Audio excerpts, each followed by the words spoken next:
it's very important to understand that your body is a process, it's not a thing. Okay, in fact, I told you yesterday that there's no such thing as a thing. There are no nouns in the universe, only verbs. Okay, your thought is an activity, your emotions are an activity. By activity means they come and then they disappear. Okay, thoughts are an activity, your emotions are an activity, and perception is an activity. You know, what you're perceiving right now, you won't be perceiving in the next minute.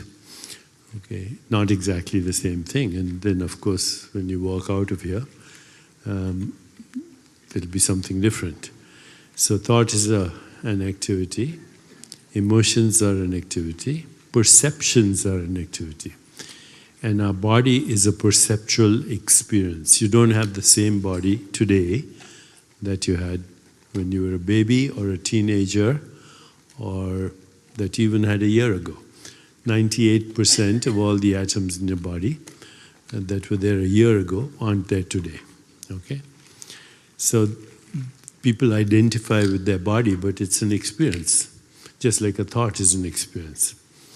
And even the universe is an experience, and it's not the same today as it was 13.8 billion years ago. Actually, dig out the George Harrison song, okay, that'll summarize everything in the end. Okay? So your body is a process, and you cannot identify with an experience because no experience lasts even a microsecond. When I came on the stage, that's gone, right? A minute ago is gone. A second ago is gone. By the time you hear my sentence, the beginning of my sentence is gone. So this is what the rishis call the mistake of the intellect. That the intellect makes a mistake. It confuses reality with the experience in reality. Reality is eternal, timeless. But the experience in reality, actually you can't catch it. You can't catch the past, you can't catch the future, and you can't even catch the present. Because as soon as the present occurs, as an experience, it's over. So the German philosopher Wittgenstein, he said, our life is a dream, we are asleep. But once in a while, we wake up enough to know that we're dreaming. So what do we wake up to? We wake up to reality. And what is reality? It's the consciousness that is dreaming. It's projecting the dream. Now, last night you all had dreams, and most of you don't even remember them, right? They're gone. So too, this is a dream, and how many people remember what happened when they were between 8 and 9, or between 5 and 6? Or how many people remember when they learned to speak the English language or any language?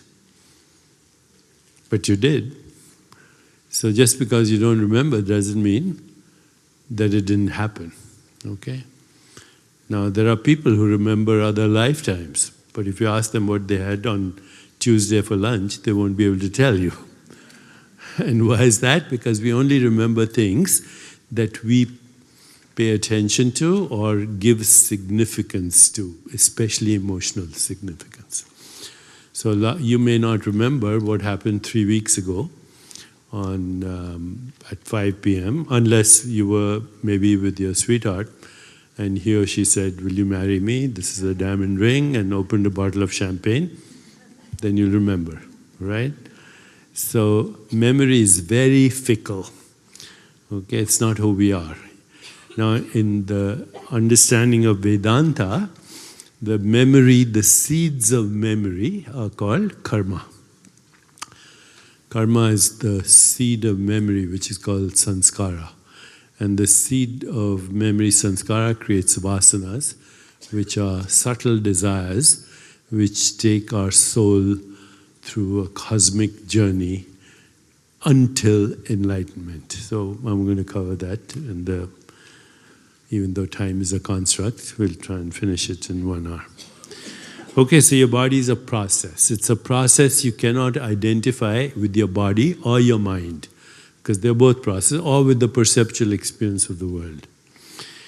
At a more fundamental level, it is energy and information. Your gene expression is influenced by your thoughts, emotions, relationships, social interactions, environment, which is the whole science of epigenetics, which is overtaking genetics. You can change the neural networks of your brain to optimize physical, emotional, and spiritual well-being. It's the new science of neuroplasticity. Only 5% of disease-related gene mutations are fully penetrant. You can change your relationship to time, because what do we mean by that? Time is how we measure experience. So we say, I had a good time, time flew. I was in love, time didn't exist.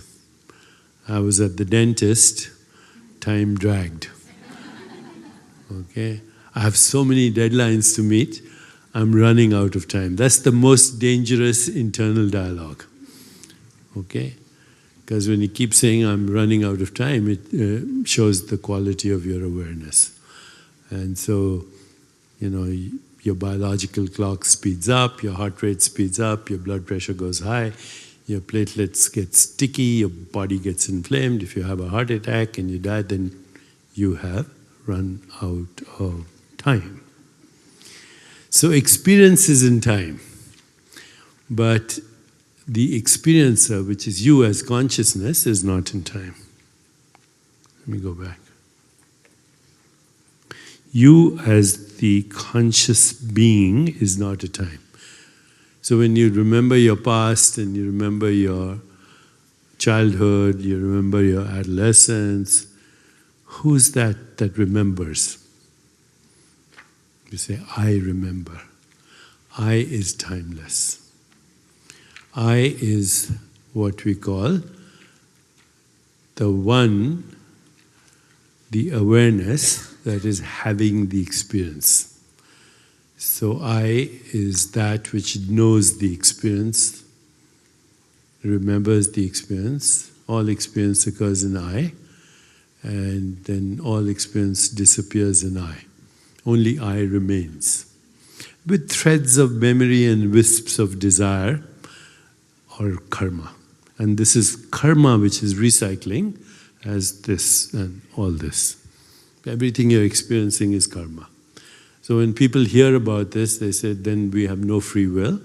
That's not true. The past created the situations, circumstances, events of this, what is happening now. Okay. But what you do right now is up to you. So is there free will? Or is the universe determined and it's simultaneously both? If you're asleep, then there's no free will. And if you're awake, then there's infinite free will. Okay, it's all up to how aware we are. But expanding our awareness allows us to actually reinvent the experience that we call the body. What does change your relationship to time means? It means to be present. That's all. So as you're listening to me right now, just be aware of that which is listening.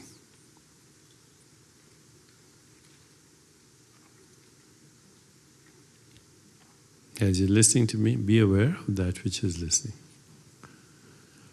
And that which is listening is a presence that is not in time. It's the same presence that was when you were a baby. Same presence when you were a teenager, now, tomorrow, everything.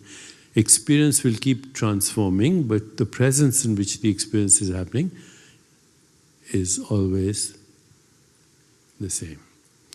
So the ultimate goal of what is called enlightenment is called self-realization. Not even self-awareness, self-realization, which means you realize who you are. Okay? You're not the experience, you're that in which experience arises and subsides in every now. We can't even say moment of now, because the moment is over as soon as it arises. In every now. Now is the ticket to timeless being, which means eternity. In that sense, I is immortal. Okay? Not I stretching for endless time, but I which is not in time altogether. Okay, so I is immortal. Now it so happens that's the commonest word we use, right? I is the commonest word we use. I went to the movies, I was in love, or I'm in love, or I like Chinese food, or I don't like Trump, you know. I is the commonest expression in any language. And this is astonishing because even though we have an intimate experience of I, most people don't know who or what I is. Okay. That's why they say, who am I is the most important question of existence. Because I is existence itself. Now, if I asked you right now, where are you? Let's say I was here and said, where are you, Rene? Where are you, Rene? So he says, I'm here. Which means I is somewhere here and not I is somewhere there. For you, I is somewhere here and the other is somewhere there. That's our common experience. Now that's a programmed hallucination. Okay, because if you go inside your brain or your body, there's nobody there. Okay, people keep saying, you know, I had an out-of-body experience, and how was that? The real mystery is how do we get an in-body experience without being in it? I is not in your body. Your body is an I. Your body is an experience in I. And what's the experience? Sensations, images, feelings, thoughts, perceptions. What are these? These are modified forms of I. What's a thought? Okay, just let's try an experiment. Think of your home where you live right now. You see a picture? Well, there's no picture in your brain. Your brain has something called neural correlates of consciousness, but there's no picture of your home in your brain. So what are you experiencing now? All I had to say is think of your home and you had an experience. So think of tasting an apple. Have an experience? All you had is a thought, right? So what happened is, or think of your favorite song. Any song. You hear it? There's no sound in your brain. Okay? Look at this statue. Where are you having that experience? In I. I is having that experience. But where is it happening? It's not happening here because you're there. Right? This experience is happening in I. So all experience is a modification of I. I modifies itself into a thought, it modifies itself into an emotion, it modifies itself into a perception, even this sound. It modifies itself into the experience that we call mind, body, universe. Is this clear? Yes? No? So, in the ultimate, there's only I. There's only I modifying itself into the experience that we call mind, body, and universe. I is modifying itself into the experience which we call me and other. But me then refers to that which we call body-mind. And other refers to the other body-mind, or to this, or this. So, and of course you and I may have slightly different experiences because karma is the conditioned mind through which the movie is being projected. So your present life is a movie, and there are many characters in it. There's that which you call me, and that which you call everybody else, okay, which are all part of the movie. Just like last night, if you had a dream, you were there in the dream, and there were other people in the dream, right? And there was a location. I had a dream that I was with Clint Eastwood, we were playing golf in Pebble Beach, and we won the trophy, and this morning I said, oh, it was all happening in I, and it's gone. But this is also happening in I, and it'll be gone. That's why this is a more convincing hallucination. Okay? And we call it everyday reality. Now, of course, for some people, the hallucination causes a lot of suffering. Okay? Child abuse, war, pestilence, starvation, violence. And for some people, the dream is a nightmare. And for other people, it's heaven. And the key is self-realization. You can't tell that to somebody who's poor and struggling for food, because at that moment they can't even be ready for that kind of understanding. But you're here for a particular reason. Karma brought you here, so you're ready to kind of embrace this, right? You can't take somebody to this place of awareness till they have evolved to a certain extent, fulfilling more fundamental needs like survival of the body-mind, safety, for a lot of people, money and achievement and goals. For a lot of people still struggling with relationships and love. And then once those needs are met, then slowly the awakening, creative expression, and then the awakening intuition, and then the awakening higher consciousness, and ultimately the awakening that we call God or Spirit or Self.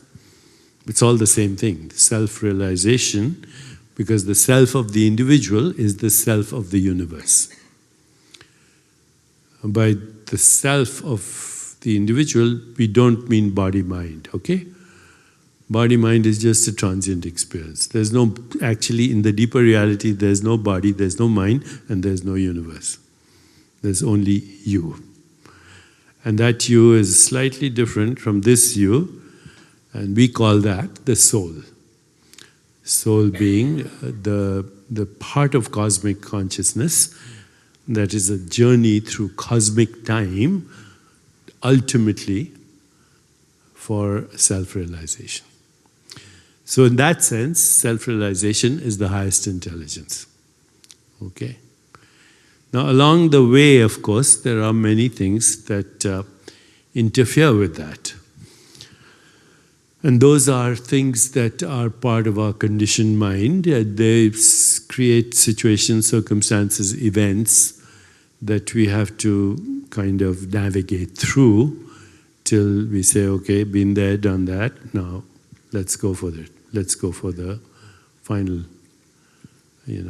final part of the journey.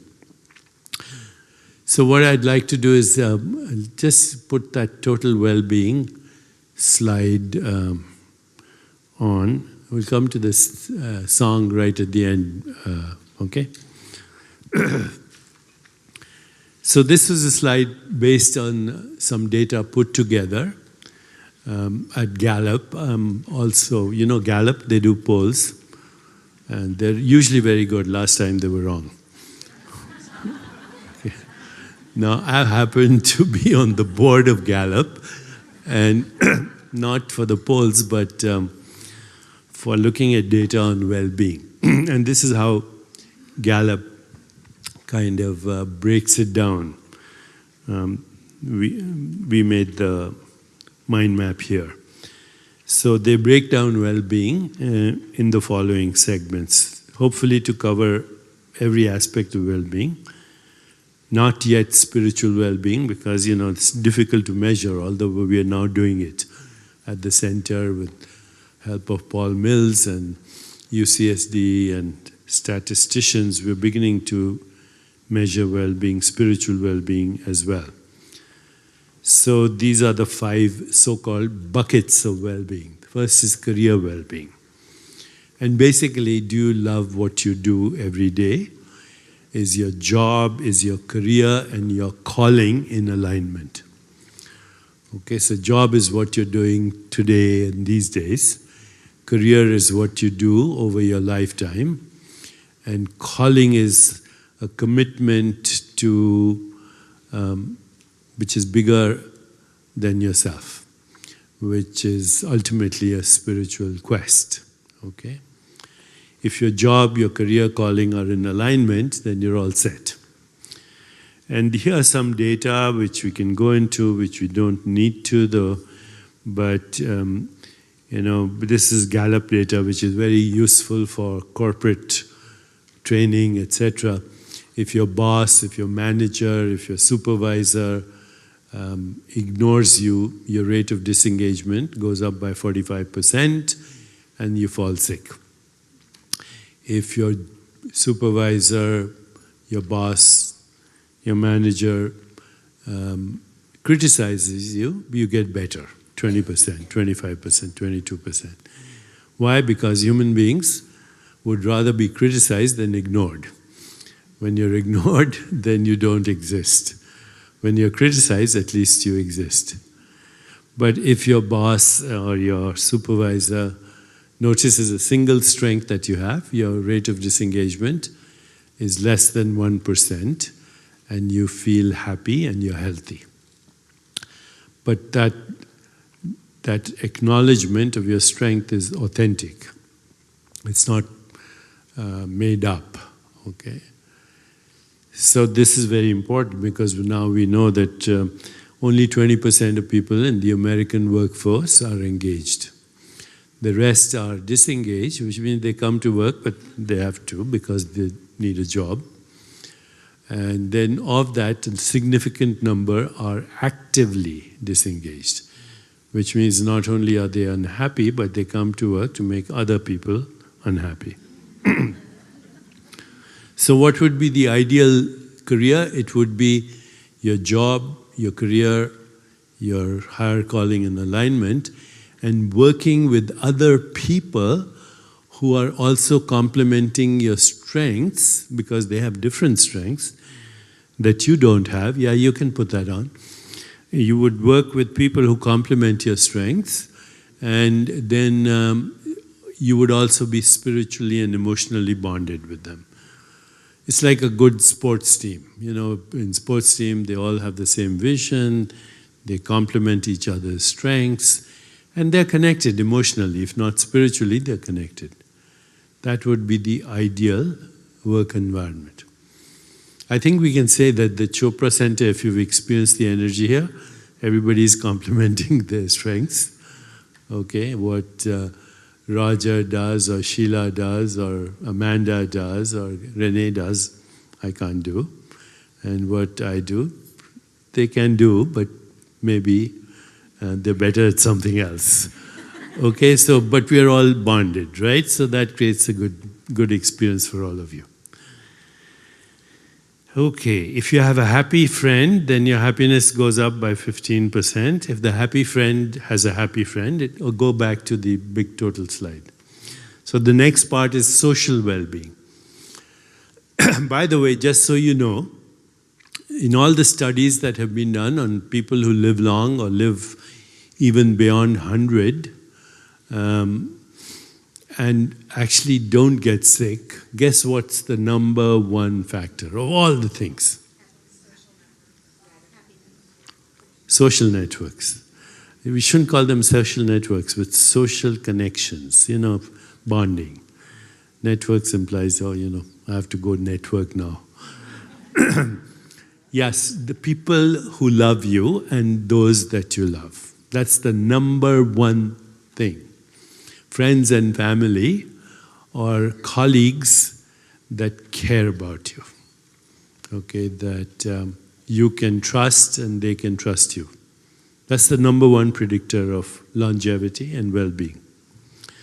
So given that, if you have a happy friend, your happiness will go up by 15%. If the happy friend has a happy friend, it goes up another 10%. If the happy friend's happy friend has a happy friend, it keeps going up. To the point where the happiness of people that you don't know is very important for your happiness. Now, if you believe this data, by the way, then the best way to get rid of enemies and terrorists is to make them your friends. Okay?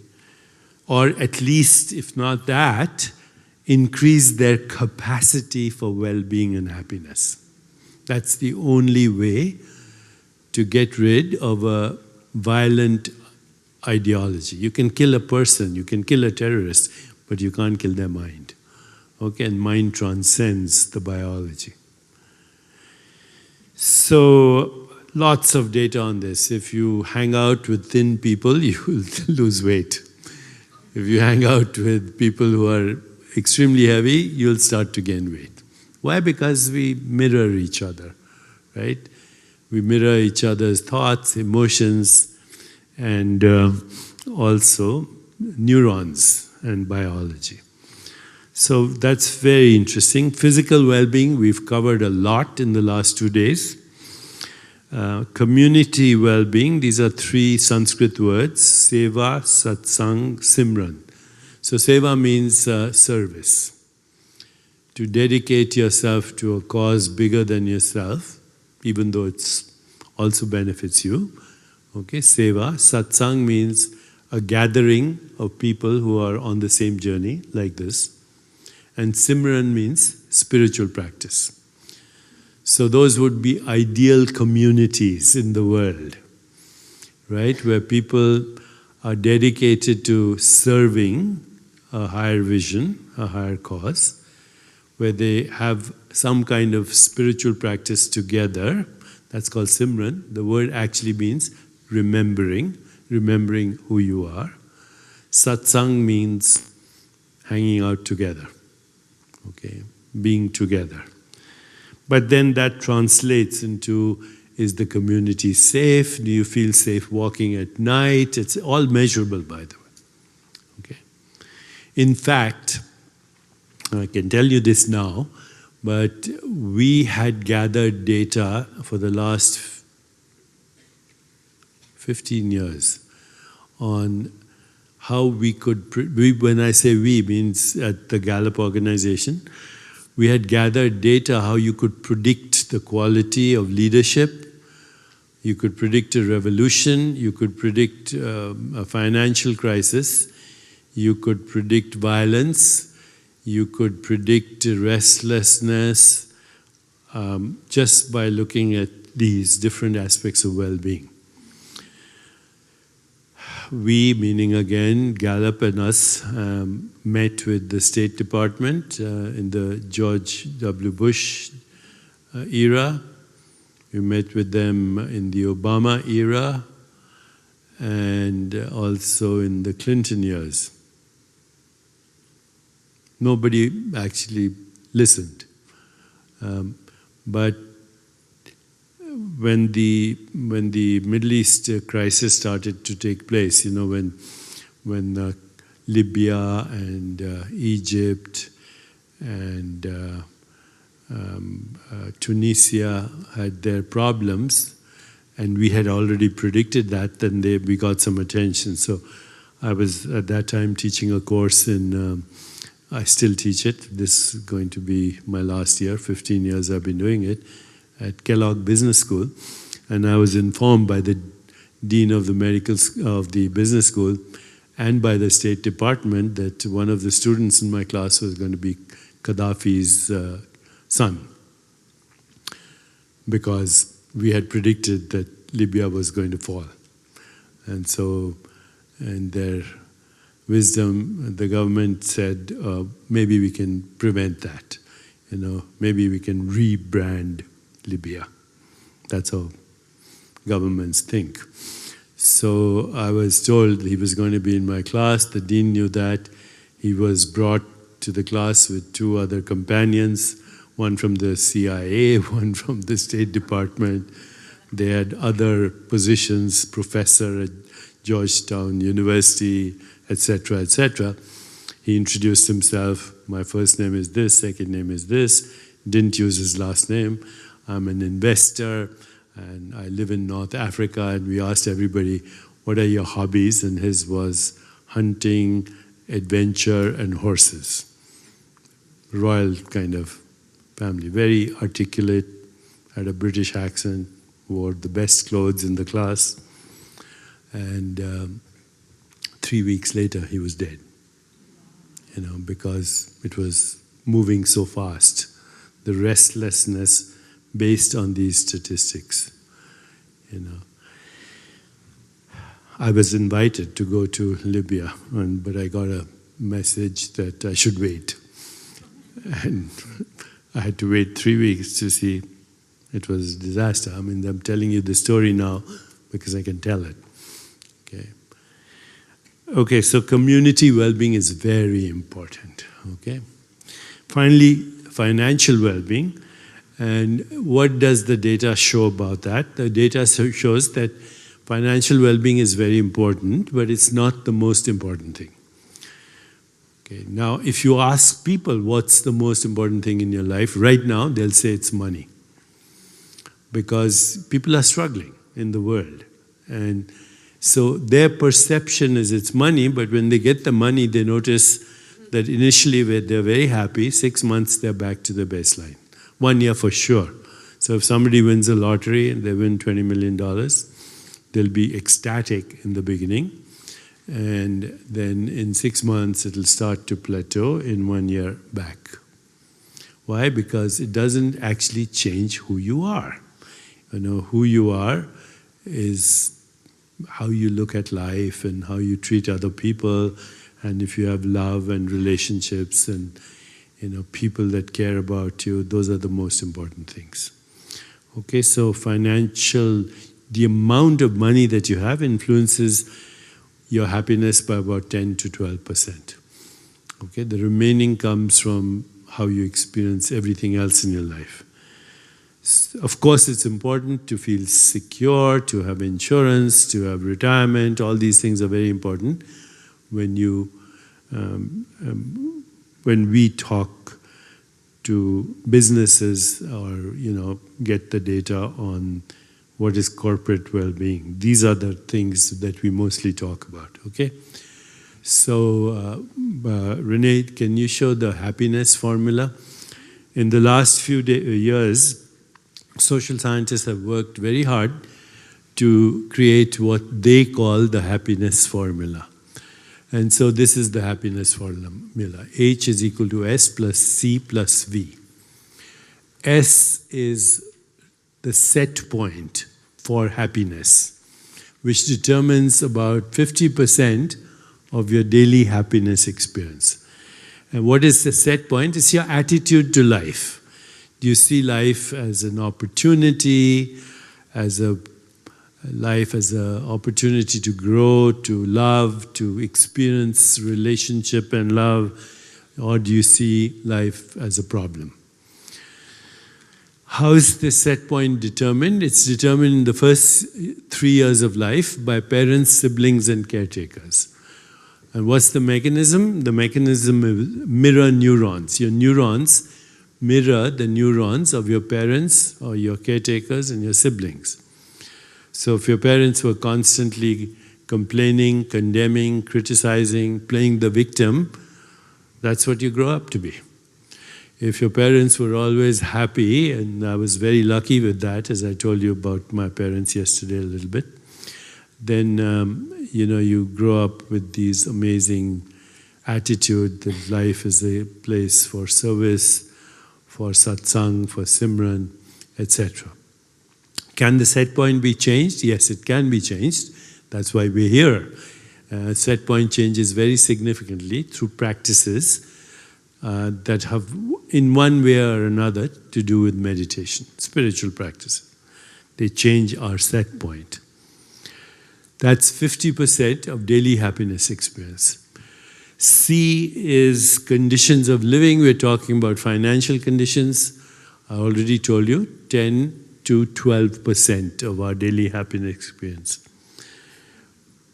Main thing to remember about money, it should not be a source of stress or anxiety. So if you're extremely poor, then it is a source of stress and anxiety. Extremely rich, it depends. It depends on what you do with the money. It also depends on how you earn the money. Okay, so you feel good about the way you earn the money and you spend the money. But there are people who are extremely rich who are also extremely unhappy because money is their identity and that's all they think about. So in that sense, the extremely poor and the extremely rich share one thing in common. They think about money all the time. So if you're thinking about money all the time, then you're poor, period. Doesn't matter how much money you have, because it's become your identity.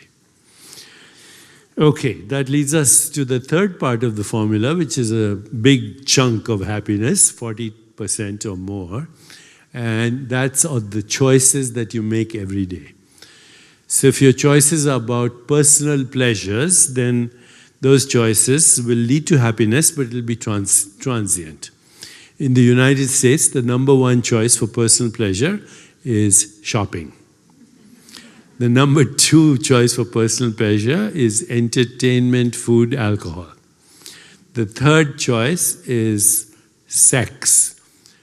Americans don't have time for sex or even enjoyment of sex because they're too busy shopping. Okay. Do these choices make you happy? They do, but the happiness lasts a few days or maybe a few months. If you buy a new automobile, you buy a new device, iPhone, you'll be happy for a while.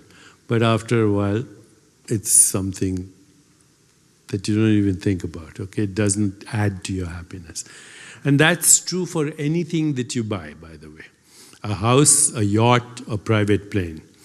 After 6 months, it's not a source of joy anymore. So happy people tend to spend more money on experience and less money on product. Okay, experiences like going on a vacation with your family or even going out and for entertainment with other people, okay, that you share a bond with. Then you have something to look forward to, that makes you happy. You enjoy the experience, that makes you happy. You have good memories, that makes you happy. So experience is more important than a thing. And then, of course, if you spend money on other people, that is also a source of happiness. But the fastest way to happiness is not to spend money on other people, but to give them attention, affection, appreciation, and acceptance. So attention means you're a good listener. Appreciation, you notice good qualities in others and acknowledge them authentically. Affection means you care, you love. And acceptance means you don't try to change another person. Okay, it's hard enough for you to change when you're trying to change yourself. To expect another person to change because you want them to change is delusion. Okay, so that's the happiness formula. And now in the remaining time that I have, let's talk about what's really important, which is self-realization or enlightenment as the ultimate expression of healing. The word healing, the word whole, the word wholeness are the same word. So healing, holy, wholeness, health are the same word. Healing is the return of the memory, or holiness is the return of the memory of who we really are. Okay. You have the slides on neuroscience. Okay, so I'm going to frame this today in a way that is kind of scientific. It's kind of what I've done all my life. I have make a living by saying these things, but just know that you don't need science to be enlightened. Okay, that would be very difficult. Then only, and it so happens that scientists are the least enlightened. So, but nevertheless, I'm going to show you what we can call the neuroscience of well-being. Can you put that here too? Okay. Okay. So this is called rewiring the brain for higher consciousness, and we'll talk what that means, higher consciousness. Now remember that your brain is not who you are. Your brain is an instrument that you use to experience this. This means all this and this as well. But the brain itself is also an experience. How do you know that you have a brain? Well, people have seen brains on dissection tables and CAT scans and so on. But even the neural correlates of higher consciousness are neural correlates. They're not who you are. In any case, now it's possible to map the brain with every experience that you have. Mental, perceptual, cognitive, emotional. It doesn't matter, because we can look inside the brain. And right now we have a big project coming up in the next couple of months, where we're going to look at, and Sheila and Paul Mills and I and many others, we're actually getting the protocol, and we'll be mapping the brain in higher consciousness, and particularly with the techniques that you are learning. And so if you want to look at all the research that's current, go to choprafoundation.org, and that's our research. If you want to look at research throughout the world, go to isharonline.org. ISHAR. ISHAR stands for Integrative Studies, Historical Archive and Repository. It's an initiative of the Chopra Foundation. But so ISHAR not only keeps track of all the research we do, but all the research being done all over the world. So please visit it, and you can also go to Chopra Foundation. You can go to ISHAR, and then we have an app that I should tell you about. It's called JIO, J-I-Y-O, and you can download it anytime. Please do, because you have a faculty of people who are teaching every day, whether it's meditation or yoga or nutrition or love or anything that's important. You'll find it in Jaya. Okay, so do download the app. 95% of the content is all free. Okay, it has it's a whole library of meditation as well. So once again, that's JIO, ISHAR, Chopra Foundation. Those are the three sources. Okay, so your frontal cortex is this part of the brain, right in front, right behind your forehead. And we now know that you can actually grow connections, and not only grow connections in the frontal cortex, but even grow neurons. This is pretty wild. Nobody thought you could grow neurons, but now we know. So that's called neurogenesis, and then synapse genesis. 100 billion neurons with tens of thousands of connections, which are originally created by genes, but are now sculpted by your mental and perceptual experiences. And now we know that meditation and mindful awareness actually promote this. And also reflection, and we'll go into these techniques in a moment. I mentioned the three brains the other day, so we won't go into this. Okay, but we have three brains. The reptilian brain, we call the instinctive brain, the limbic brain, which is emotional brain, and then the cortical brain, which is the intellectual brain. They're all important. Okay, the reptilian brain protects you in times of danger. The emotional brain helps you to connect with people. When it's dysfunctional, then you have anger, hostility, fear, guilt, shame, depression, and it causes inflammation. And then the intellectual brain lets you embark on a journey of self-reflection and creativity. Okay, so they're all important.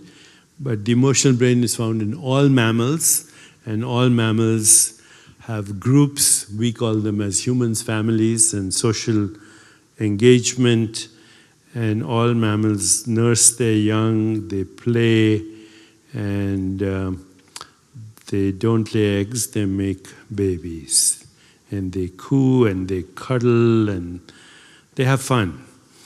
And these are all the different parts of the brain. I don't think we need to go into this today. This could be a 1-week course. And main thing is that these 3 brains have different ages. So the reptilian brain is 300 million years old in evolution. The emotional brain is 100 million years old. And the cortical brain is only 4 million years old. So while we all pretend to be creatures of rationality, we are not ruled by rationality. We are ruled by emotions and instinct. Okay, and they're more useful as anyway. Okay, because the intellect makes the mistake of thinking it's so smart that it can solve all the problems, and many times the intellect is the problem. So here are all the techniques that can help you. Conscious choice making. Okay. I don't think I need to explain this. So whenever you're confronted with a choice, you should ask yourself, is this going to make me happy? Is this going to make other people happy? If the answer to both is yes, then do it. If the answer to both is, or one, is no, don't do it. And you don't need to think too much about it, right?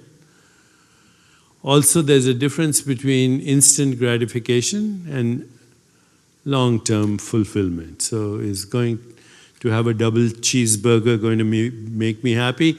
Actually, maybe when I'm doing it because I'm so used to it, but in an hour, how am I going to feel? Okay? So every choice should be a conscious choice to the extent that you can. Consciousness of the experience we call the body awareness. Okay? Being grounded in the body and connecting to our larger body, which is the earth.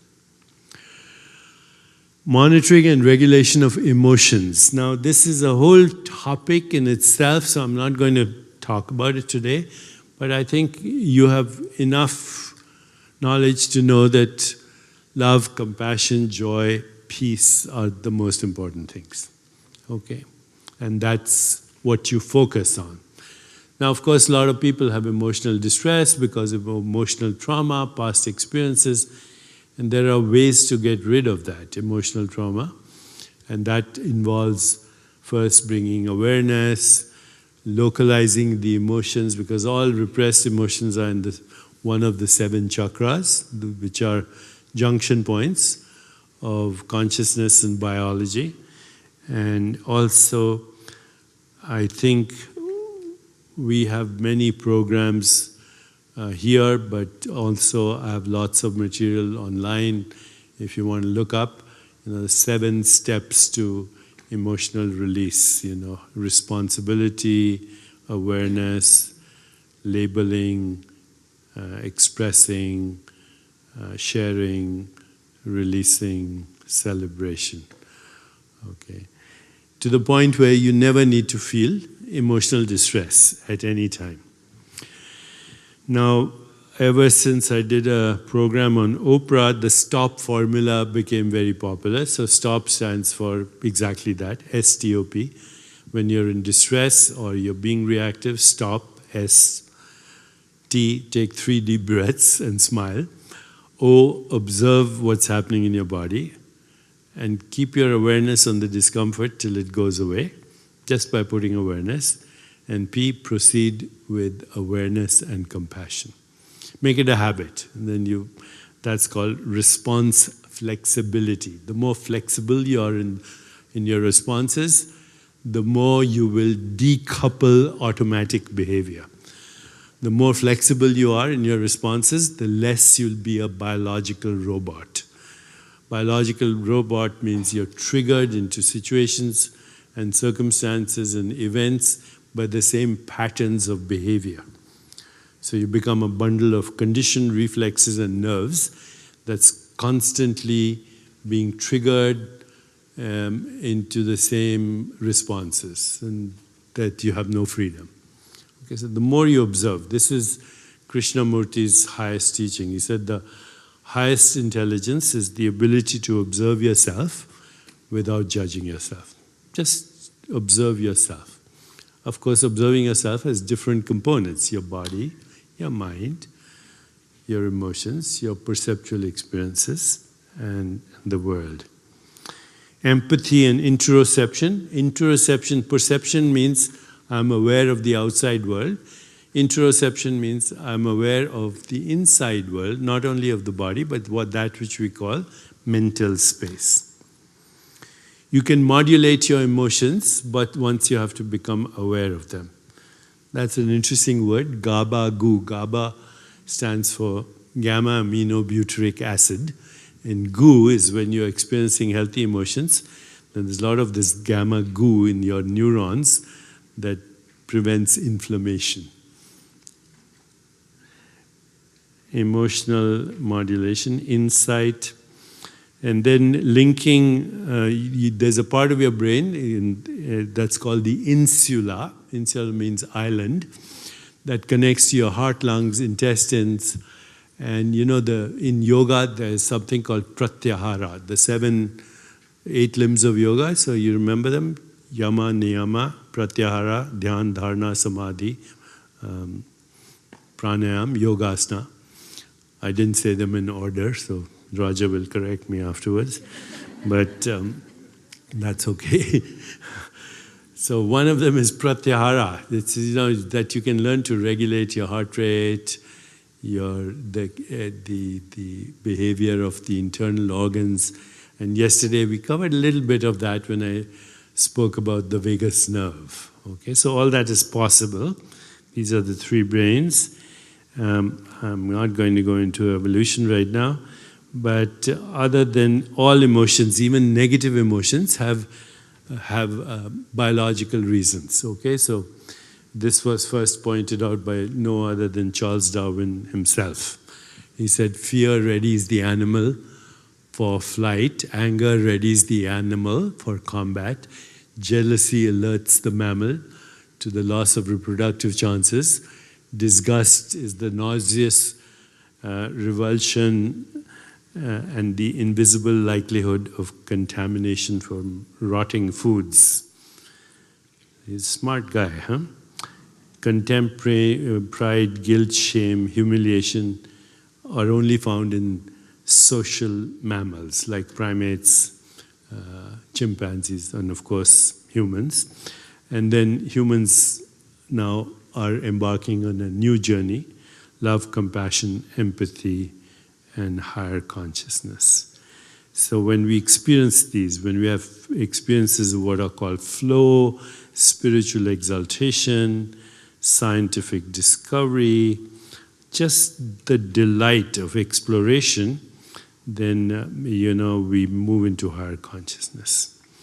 And then that results, it starts with intuition, creativity, vision, and ultimately connection with that which we call sacred. Okay, skip all this science for now, although it's very interesting, by the way. Through emotions, we regulate our entire biology. On an everyday basis, our emotions, our moods, our neural networks, heart rate, immune function, sleep-wake cycles, blood pressure, dreams, digestive processes are all regulated by emotions. Okay, we experience the external environment through sound, touch, sight, taste, and smell. And also we experience what we call the inner environment. And part of our brain, limbic brain, is doing a lot of that. The internal environment we can learn to experience through yoga, pratyahara, pranayam, and through all these aspects: body awareness, breath awareness, heart awareness, visceral awareness, sensations, images, feelings, thoughts. And the highest intelligence is what can be called metacognition. Metacognition. So what is metacognition? It is the awareness of self, including the awareness of conscious choices, but also the awareness of experience when you're having the experience. What is called silent witnessing awareness. So, yeah, that's metacognition. Observing ourselves, having a sensory experience, intentional perceptual experience and self-observation activates the prefrontal cortex. Now that was shown by Dan Siegel, who's a neuropsychiatrist at UCLA and a very good friend of ours, and we do a lot of work together. Okay, so enlightenment happens as we take the journey of non-reactivity. We cultivate divine attitudes such as gratitude, loving kindness, compassion, equanimity. When we have non-judgmental awareness of the external and internal environment, when we go deeper into yoga through understanding what's happening inside our body, through the kriyas, the bandhas, yoga nidra, when we transcend through primordial sound meditation, when we experience metacognition. And this leads to the progressive awakening of self, ultimately, till it leads to self-realization. And this progressive awakening is through waking up from the waking state, which is the lucid dream we are having right now, and then waking up to the dream state, and then waking up even to the sleep state. Those are the three states that everybody experiences every day, but they think that's life, okay? Waking, dreaming, sleeping is most people's life, but not yours anymore, okay? The next step is soul consciousness, and then cosmic consciousness, then divine consciousness, and then unity consciousness, which is also called Brahman consciousness. So all these have Sanskrit words. The waking state is Jagrit Chetna. Chetna means consciousness. The deep sleep is Sushupti. And then for each of these states there are words, okay? But they're very well defined in the Vedic literature. And what I thought is my afternoon, I have 1 hour for Q&A. Maybe I should devote a little bit to this last part, states of consciousness. Because in order to keep everything going, we have to respect everyone's time. So even though I said never say I've run out of time, this experience is over. Okay. See you in the afternoon.